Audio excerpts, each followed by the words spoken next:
Alisa Childers here. As a Christian, are you finding yourself at odds with your culture when it comes to issues regarding biblical sexuality and abortion? Well, I've got some good news for you. We've been here before. Christianity was birthed in the 1st century Roman Empire. And today we're going to talk about sex and abortion in the Roman Empire and how did the Christians respond.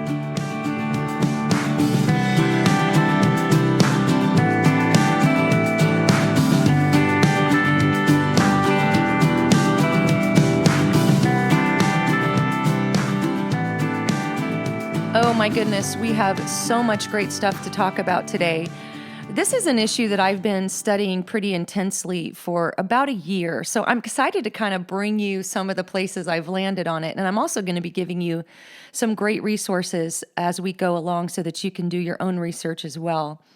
But if you're anything like me, you're finding yourself in a culture in which you're swimming against the tide of popular thought when it comes to issues like sex and abortion. In fact, we're finding ourselves in a culture that's actually hostile to our beliefs on those issues. We're living in a culture that would consider us to be bigoted or hateful or fearful because we hold to biblical teachings on these issues. And so the temptation can be to become fearful or to cower or to shrink back and to wonder, oh my goodness, what are we supposed to do? How are we supposed to interact with our culture on these things? And the tendency is to sort of think that this has never happened before and we've got to figure it out. But in reality, the church has been here before.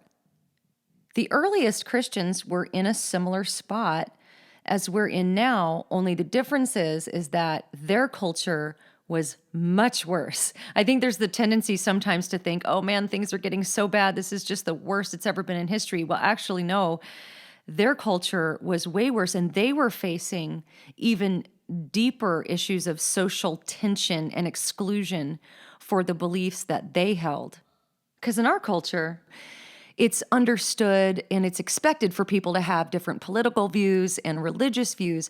But in the 1st century Roman Empire, that was sort of all tied together. And a great resource to get on this is Larry Hurtado's book, Destroyer of the Gods. You'll learn a lot about the daily way of life in the Roman Empire and how that affected Christians. So we're going to look at some examples of writings from the early church about how Christians interacted with some of these topics. But the first one that we're going to talk about is really, really early. I mean, this is before there was widespread persecution. This is actually even before Jesus died and was resurrected. So what am I talking about? I'm talking about John the Baptist. Both Matthew and Mark record this story. So the gist of it is basically this. Herod throws himself a big birthday party, and he invites a bunch of men who were prominent in Galilee. So imagine the scene. You've got a big man party and a bunch of booze. It's probably not good is going to come out of that. So in comes his stepdaughter, and she dances for all the men. Now you can imagine what kind of a dance this must have been, because it says that he was so pleased with it, and the men were all so pleased that he offered her whatever she wanted, up to half his kingdom.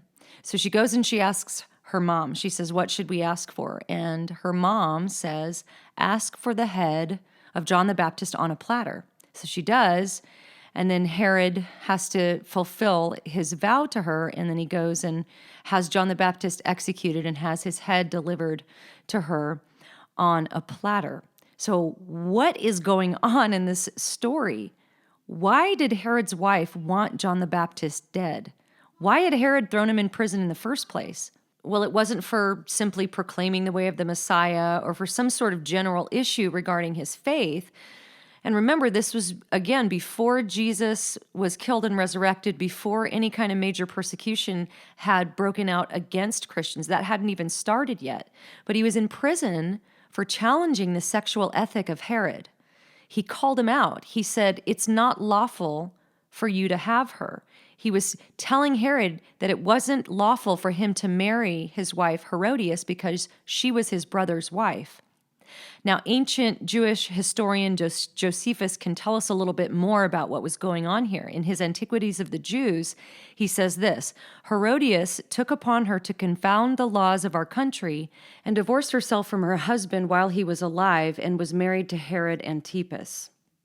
So she basically divorced her husband and married his brother, and John the Baptist was imprisoned and killed because he called them out on this issue. He was killed because of his public stance on issues related to sex and marriage. So I think about Christians today, the biblical views of marriage and gender and sex, they're running in direct contradiction with our culture. And especially with recent events like the writing of the Nashville Statement, we can't hide behind some kind of vague deal anymore. Christians have never been able to hide their beliefs on these issues, and it's no different now. So I hope today that this podcast will encourage you, if you're a Christian who's confused about how to live out your beliefs in a world that considers so many of those beliefs to be hateful or bigoted or abusive or fearful, I pray that you will be encouraged to follow Jesus with kindness and truth and love and with courage. So John the Baptist was sort of the forerunner of what we're going to be talking about today, which is how the earliest Christians interacted with their culture on issues of sex, marriage, and abortion. And these are issues that some Christians think it's okay to kind of keep quiet on, that we don't really have to talk about these things. And yes, we don't have to only talk about those things, but we mustn't avoid teaching the fullness of God's truth on absolutely everything, because the gospel doesn't make exceptions for certain things. The gospel is the gospel. Jesus died for our sins. And if we think that we can be bullied or shamed into silence about something that God calls a sin, then I shudder to think about what Jesus said in Luke 9:26. He said, "Whoever is ashamed of me and my words, the Son of Man will be ashamed of them when he comes in his glory and in the glory of the Father and the holy angels."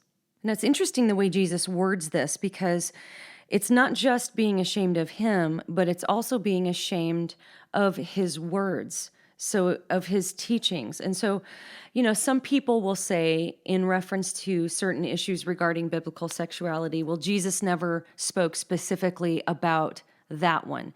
And we hear this a lot with the transgender and homosexuality argument, that Jesus never mentioned homosexuality.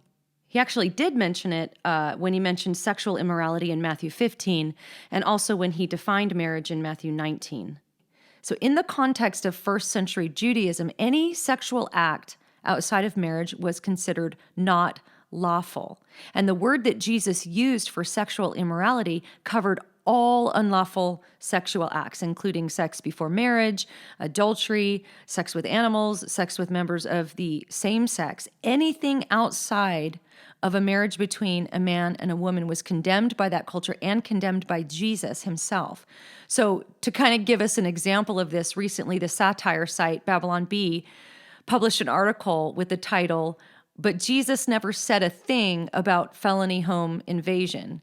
And the point is that, he may not have mentioned felony home invasion, but if that doesn't make it okay because Jesus never mentioned it, because he actually mentioned stealing. And felony home invasion falls under the umbrella of stealing. So homosexuality would fall under the umbrella of sexual immorality. And so one might say, well, Jesus never said anything about abortion. Again, he didn't have to. He condemned murder, and abortion fell under the umbrella of murder. Early Christians unanimously stood against abortion. Now, you might be thinking, wait a minute, they had abortion in the Roman Empire? They did. And we are going to talk about some of the early writings that talk about abortion in the early Roman Empire. But first, let's talk about sex. It's well documented that sex in the Roman Empire was a free-for-all. unless you were a woman. Because if you were a woman, you were expected to be faithful to your husband. But in that culture, husbands were not expected to be faithful to their wives. They could have mistresses, they could do all sorts of stuff, and it wasn't considered taboo. Nobody would blink an eye at it.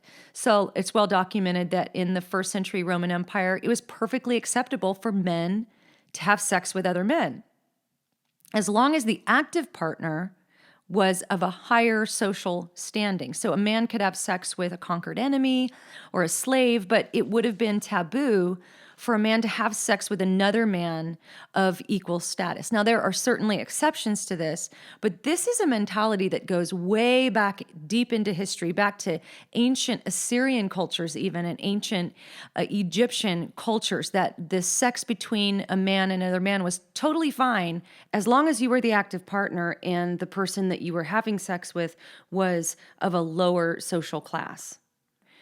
And so a great resource on this is Robert Gagnon's The Bible in Homosexual Practice, Text and Hermeneutics. He will give you examples from ancient Assyrian law codes and ancient Egyptian culture where this was a prevalent mindset. It's a great book to get. It's a scholarly book, but I actually found it to be very accessible and easy to read. And interestingly, there are some really highly respected scholars on this subject that endorse the book, even though they don't agree with his conclusion. So Gagnon's a conservative. He's gonna say that homosexuality is unbiblical and it's wrong.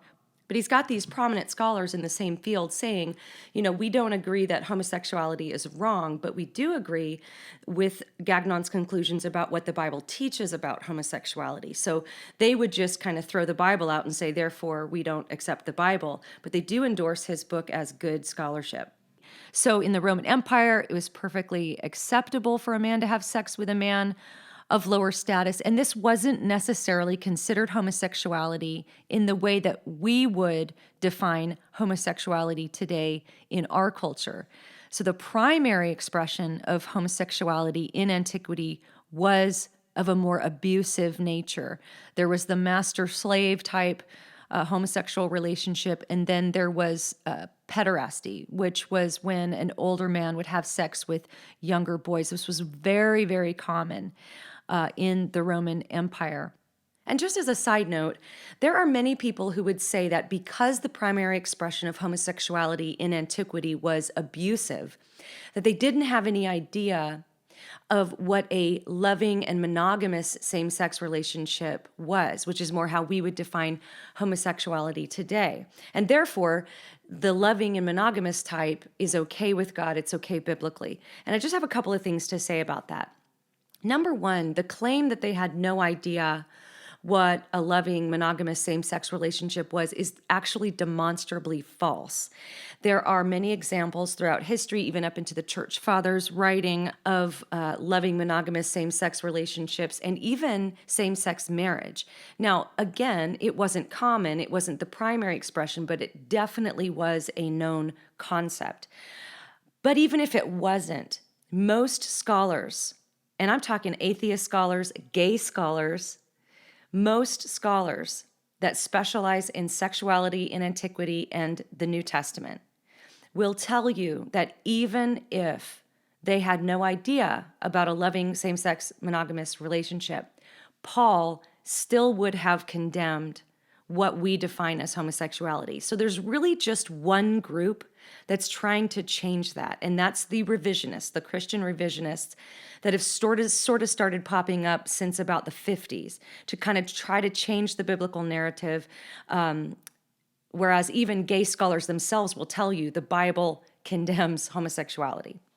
So to give you a picture of what sex in the Roman Empire looked like, in his book, People to be Loved, Preston Sprinkle notes this. He says, what we call pornography, the Romans simply called life. The junk you can find on HBO at 2 a.m. was plastered on the bathhouse walls and inside homes and as decorations. For instance, it wasn't uncommon to have pictures of men having sex with boys painted on water pitchers served at the dinner table. So imagine the scene. You're at the dinner table with your family.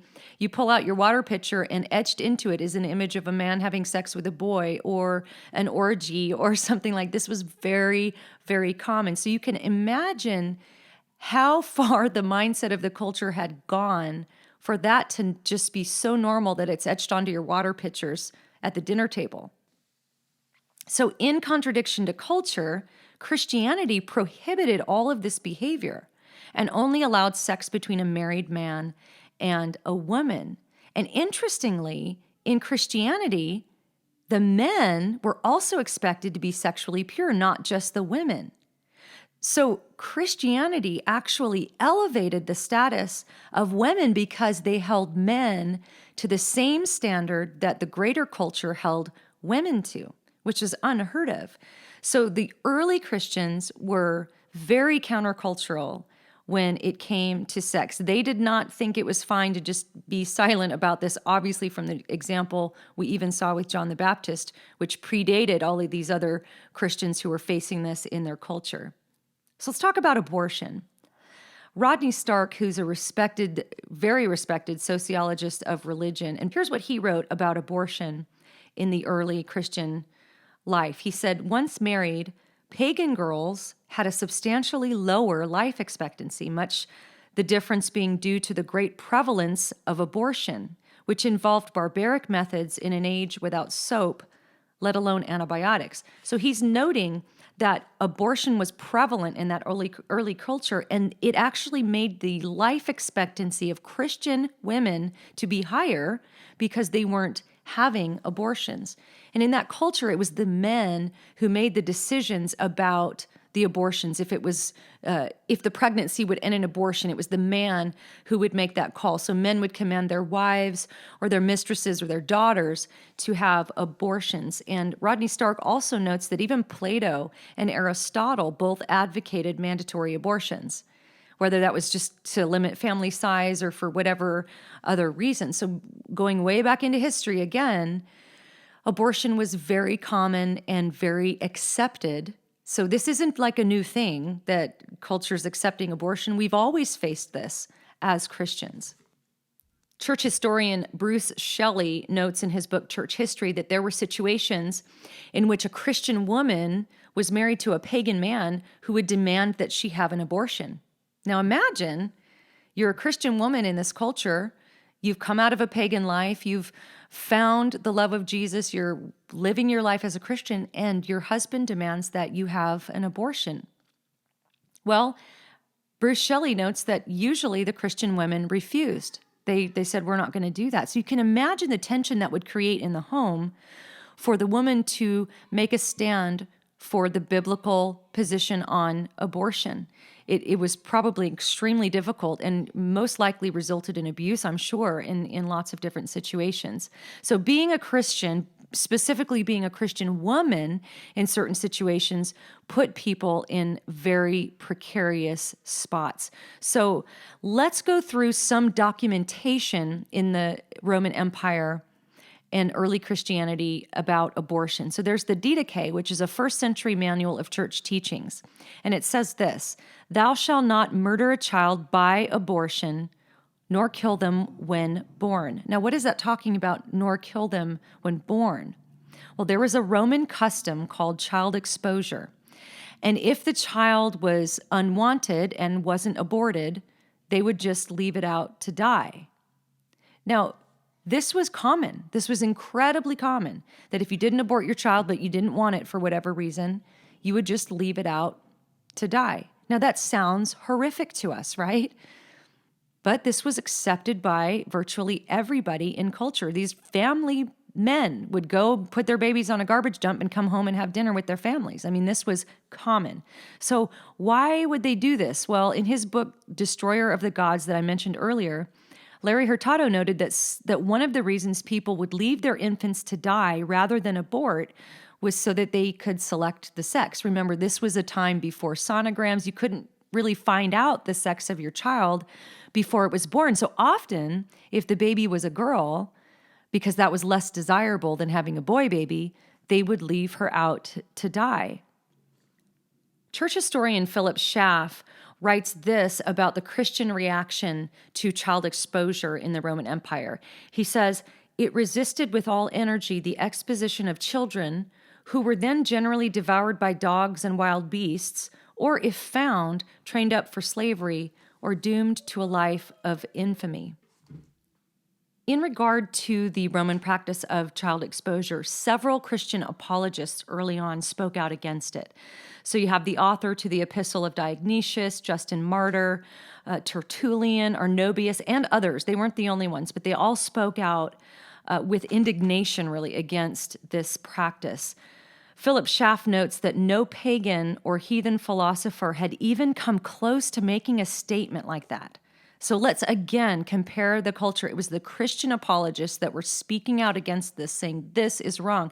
And they were in absolute contradiction to their culture. There was no secular or pagan philosopher that was speaking out against this. It was totally accepted in culture. And again, this isn't just like some psychopath out in the wilderness telling everybody to leave their children out to die, or just the deviants of society that were promoting these ideas. This was the average Joe in Roman society that thought it was perfectly fine to leave an unwanted baby out to die or to abort. So Philip Schaff notes that early Christians unanimously condemned abortion, and you can get his amazing 8-volume History of the Christian Church, and I think it's actually pretty cheap on Kindle, so check that out. Philip Schaff, History of the Christian Church, 8 volumes. So let's look at some early Christian writings about abortion. The Epistle of Barnabas says this: "Thou shalt not slay the child by procuring abortion, nor again shalt thou destroy it after it is born."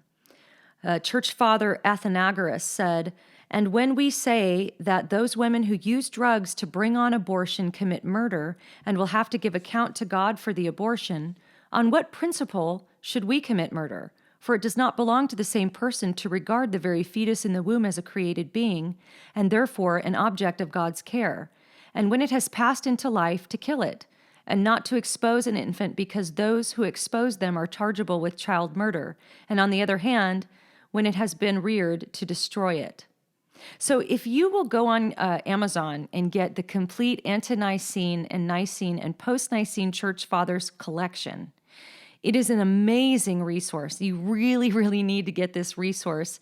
It's got something like 1,000 books and 16 million words, but it's our church fathers and what they wrote. And I think that it's like $2 on Kindle. So really pick that up. But if you kind of go through and you start reading what some of these fathers said about abortion, you're going to learn about the different kind of drugs that were used for abortion back then.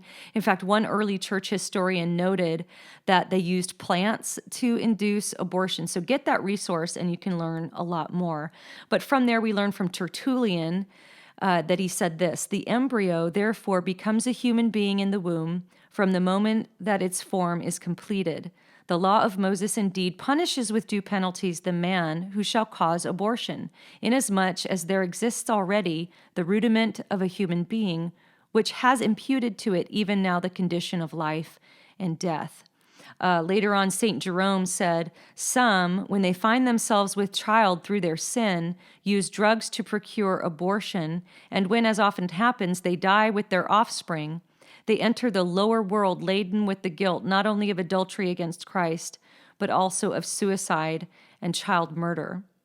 The Epistle of Dionysius says, "Thou shalt not slay thy child by causing abortion, nor kill that which is begotten." And again, you can get all of that from the complete Ante-Nicene and Nicene and Post-Nicene Church Fathers collection on Kindle. So I want to close out with some thoughts. First, if you are a woman who has had an abortion, there is forgiveness for you. There is the fullness of life in Jesus Christ for you. I don't mean that for any of these words to heap condemnation on your head. We have all sinned and fall short of the glory of God, and there is healing and hope for you in Jesus. So I want to be really clear to say that first. I also want to read from a book called Water from a Deep Well by Gerald Sitzer. He talks about the Christian worldview and how it was interacting with culture back in those early days. He says this: "The Christian worldview condemned infanticide, abortion, and incest, and it disapproved of marital infidelity, divorce, and polygamy.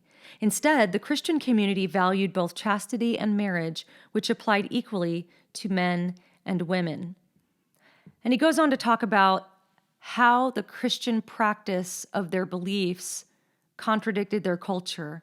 And he says this: Christians practiced a way of life that passed implicit judgment on Roman society.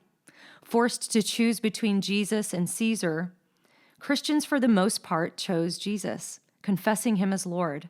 In nearly every one of the early accounts of martyrdom, this conflict between Christianity and the state surfaces as a major issue. Christian belief had public consequences. Christian practice challenged Rome's quest for dominance. Christianity made claims that threatened the empire. Such conviction was bound to upset the state. Does this sound familiar to you? It sounds familiar to me that we're making claims that upset people. As long as we're not saying it in an offensive way or in a hateful, unloving way, we have to speak truth, because truth will set people free. Jesus said, "You will know the truth, and the truth will make you free." We can't hide under a rock because we're afraid of offending people, because the people that are being prepared by the Holy Spirit to receive the message, it will be life to them. So the early Christians weren't simply persecuted because they claimed to worship some Jewish rabbi. It was the life they lived as a result of their devotion to Jesus that continually got them into trouble. So compare that with what we face now. We might get unfriended on Facebook. We might get some snarky comments on Twitter. And even on a deeper level, people are facing being fired from their jobs or being sued. I mean, we're seeing this all over. That's true. But these are small prices to pay compared to what our early brothers and sisters were facing, where they were giving their very lives for their beliefs on these things. And so I hope this encourages you to remember a couple of things. Number one, you are not alone. And even if you were the last person on earth that held to the biblical view of sex and abortion or anything else, you're still not alone. Os Guinness wrote in his book, The Call, "Most of us, whether we are aware of it or not, do things with an eye to the approval of some audience or other. The question is not whether we have an audience, but which audience we have. This observation underscores another vital feature of the truth of calling. A life lived listening to the decisive call of God is a life lived before an audience that trumps all others, the audience of one." So you're not alone, because you will always have the audience that matters most, the audience of one, which is Jesus. The other thing that we can remember is that we've been here before. This isn't the first time in history we're facing this. There's nothing new that Christians are facing that we haven't faced before. There are voices that would convince you, that would try to convince you that you all better get on the train because we are leaving without you. I mean, culture is changing and you're going to be on the wrong side of history and you're going to look back and be ashamed for your views. But people, learn church history and you will see that that is not the case. We have been here before and it was a lot worse before. Every time we faced it, there were some voices calling us to change our beliefs. There were some voices calling for us to be utterly eradicated. But guess what happens every single time? The gospel stands. The church survives. The banner of God's truth is waved high in a dark, confused, and dying world. The message of Jesus continues to spread throughout the world. Jesus said, "Upon this rock I have built my church, and the gates of hell will not prevail against it." And guess what, my friends? They never have. They never have. I'm going to close with this quote by G.K. Chesterton from his book, Orthodoxy, another great book you got to go get. He says this: "It's easy to be a madman. It's easy to be a heretic. It's always easy to let the age have its head. The difficult thing is to keep one's own. It is always easy to be a modernist. It's easy to be a snob, to have fallen into any of those open traps of error and exaggeration which fashion after fashion and sect after sect set along the historic path of Christendom. That would indeed have been simple. It is always simple to fall. There are an infinity of angels at which one falls, only one at which one stands. To have fallen into any one of the fads, from Gnosticism to Christian Science, would indeed have been obvious and tame. But to have avoided them all has been one whirling adventure. And in my vision, the heavenly chariot flies, thundering through the ages, the dull heresies sprawling and prostrate, the wild truth reeling but erect. And right now, my friends, the truth is reeling, but it's still standing. Boy, and if that doesn't make you want to stand up and cheer, I don't know what will. Christians, be kind, be truthful, be courageous. Many, many saints have gone before you, speaking light into a dark world. The people who the Holy Spirit is calling will hear it and receive it. So don't stop shining the beautiful light of the gospel of Jesus Christ into a world that so desperately needs the beauty of his truth.